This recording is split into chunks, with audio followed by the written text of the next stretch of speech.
একদিন কথা ঠিক করে সে তার বান্ধবীর বাড়িতে পার্টি করতে যাবে, কিন্তু কথা নিজের আলমারিতে একটাও ভালো ড্রেস খুঁজে পায় না। তাই সে ঠিক করে তার 3 বৌদির কাছ থেকে একটা সুন্দর ড্রেস নিয়ে বান্ধবীর পার্টিতে পড়ে যাবে।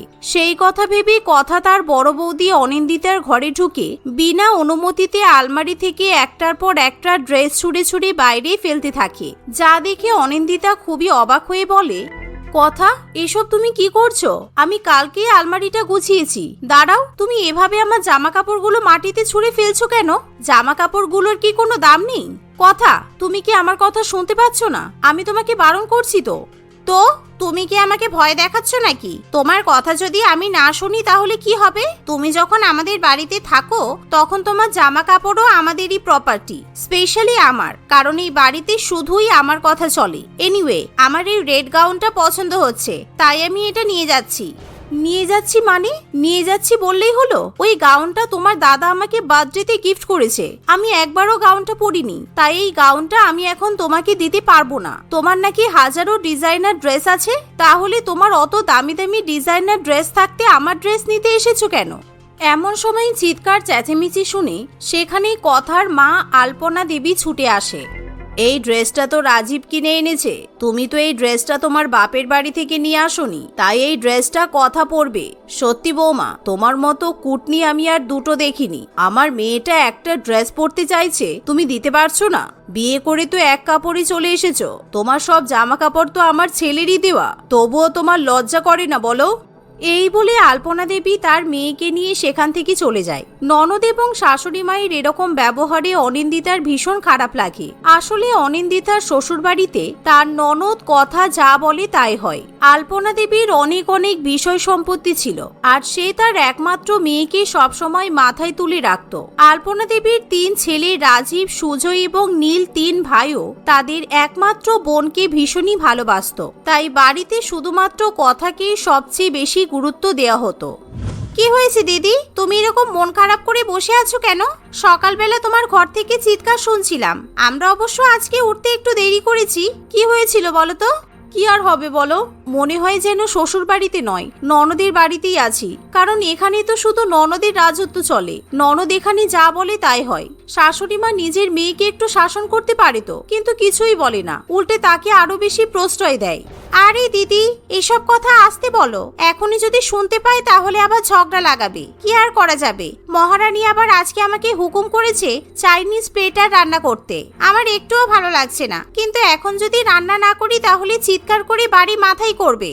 এভাবেই শিল্পা এবং অনিন্দিতা একে অপরের কাছে নিজেদের দুঃখ প্রকাশ করে, কিন্তু তাদের কিছু করার থাকে না, কারণ কথা বাড়িতে যা বলবে তাদেরকে তাই করতে হবে। কথার 3 বৌদি যদি তার কথা অমান্য করে তাহলে কথা তার 3 দাদাকে দিয়ে 3 বৌদিকে ভীষণই বকা শোনায়। সেই ভয়ে কথার 3 বৌদি সমস্ত কিছু মুখ বুঝে মেনে নেয়। সেদিন সন্ধ্যাবেলা কথা বাড়িতে ফিরে এসে তার বড় বৌদির লাল গাউনটা ছেঁড়া ফাটা অবস্থায় তাকে ফিরিয়ে দেয়, কিন্তু অনিন্দিতার রাগ হলেও সে কিছু বলতে পারে না। দেখতে দেখতে এভাবেই সময় কাটতে থাকে। একদিন কথার বয়ফ্রেন্ড সুমন কথাকে ফোন করে বলে, শোনো না, আমার না খুব প্রবলেম হয়েছে। তুমি তো জানো আমার বাড়িটা নতুন করে রেনোভেট করা হচ্ছে, তাই এরই মধ্যে আমাদের বাড়িতে থাকতে খুব অসুবিধা হচ্ছে। তাই আমার ফ্যামিলি যদি কিছুদিনের জন্য তোমাদের বাড়িতে শিফট করে তাহলে কি তোমার কোনো অসুবিধা আছে?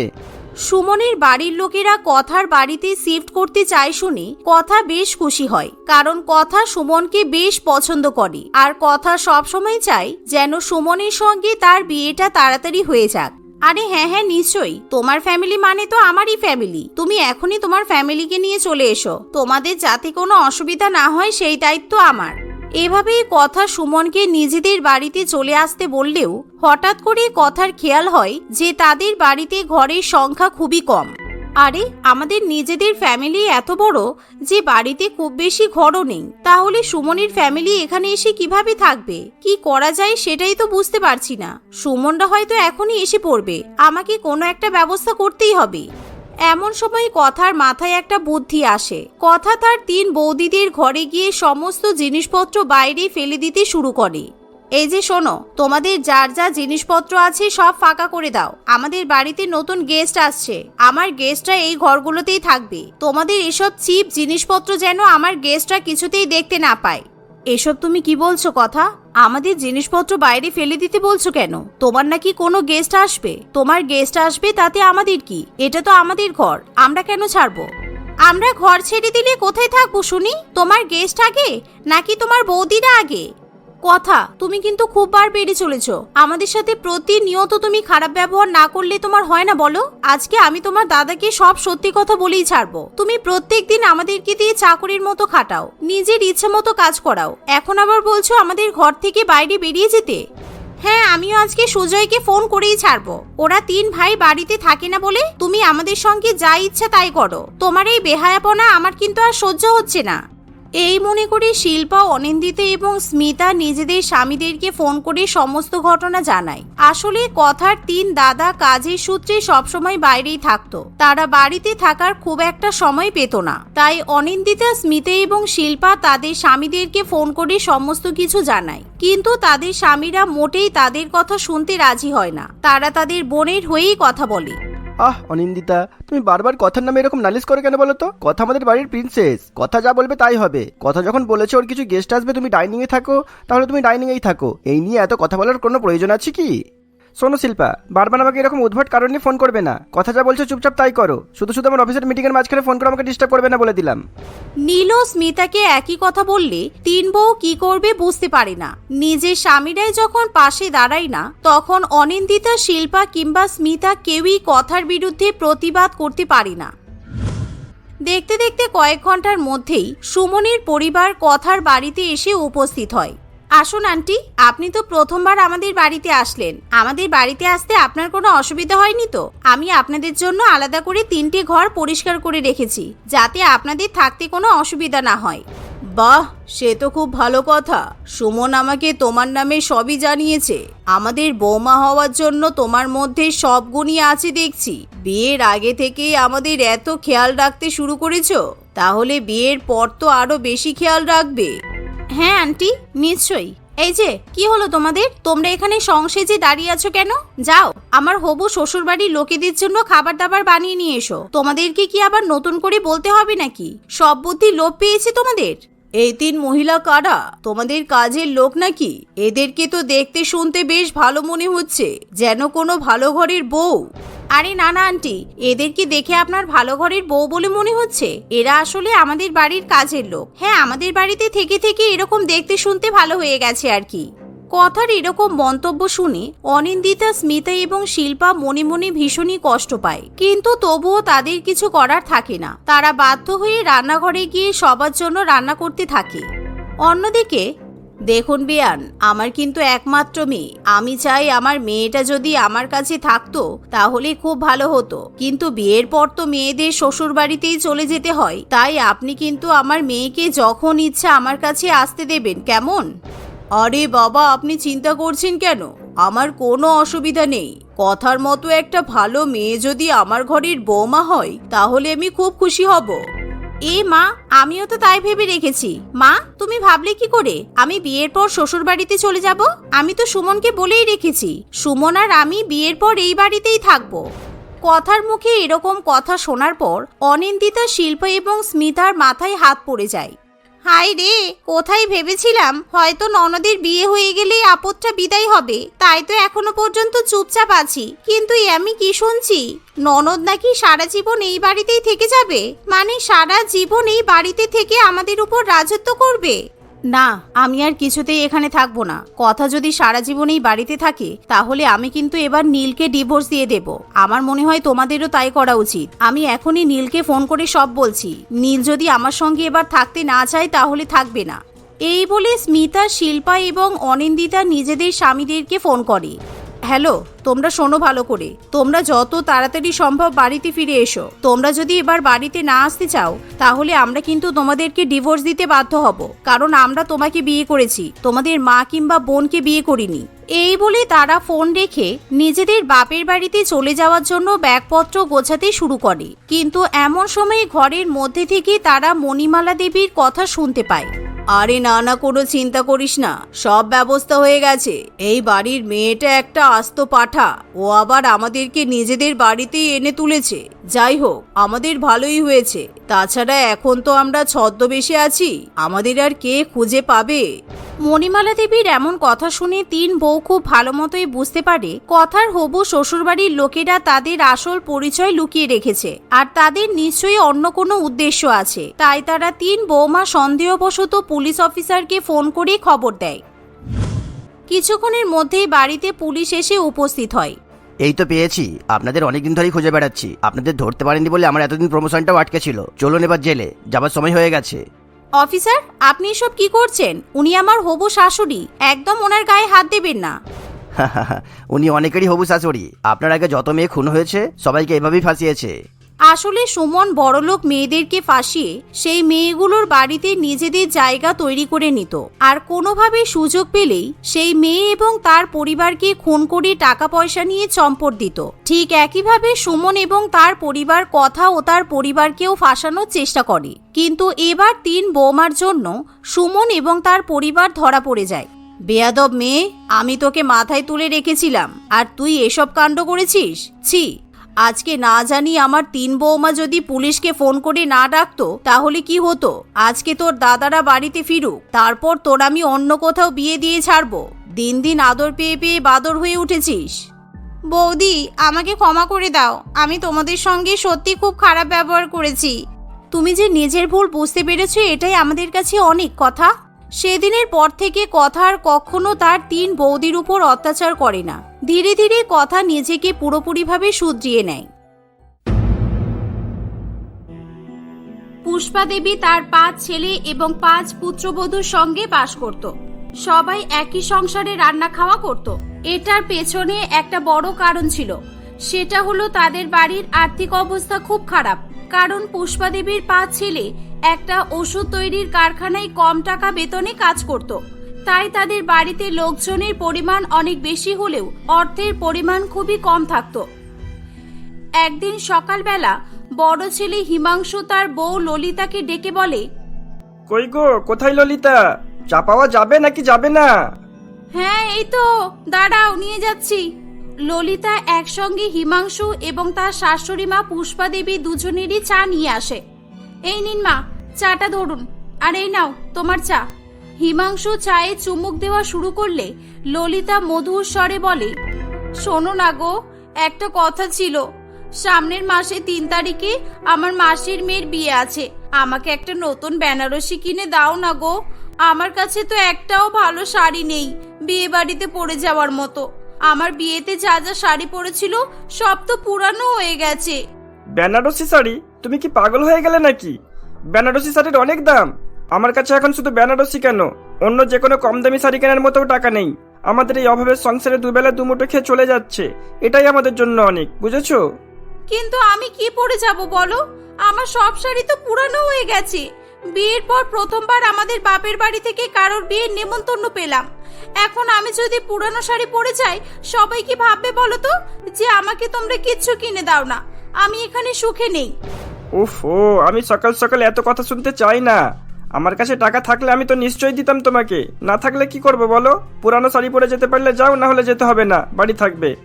এই বলে হিমাংশু সেখান থেকে চলে যায়। ললিতার খুব খারাপ লাগায় সে কাঁদতে কাঁদতে তার ঘরে চলে যায়। এটা দেখে পুষ্পা দেবীরও খুব খারাপ লাগে। আমার বৌমারা পরিস্থিতির সঙ্গে কিভাবে নিজেদের মানিয়ে নেওয়ার চেষ্টা করছে, আর আমি কিছু করতেও পারছি না। ওদের কোনো ইচ্ছা পূরণ করার ক্ষমতাও আমার নেই। জানি না উপরওয়ালা কবে আমাদের অবস্থার পরিবর্তন করবে।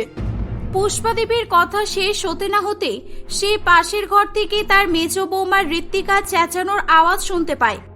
আমি জানি না অত কিছু, আমাকে একটা বেনারসি শাড়ি কিনে দিতেই হবে।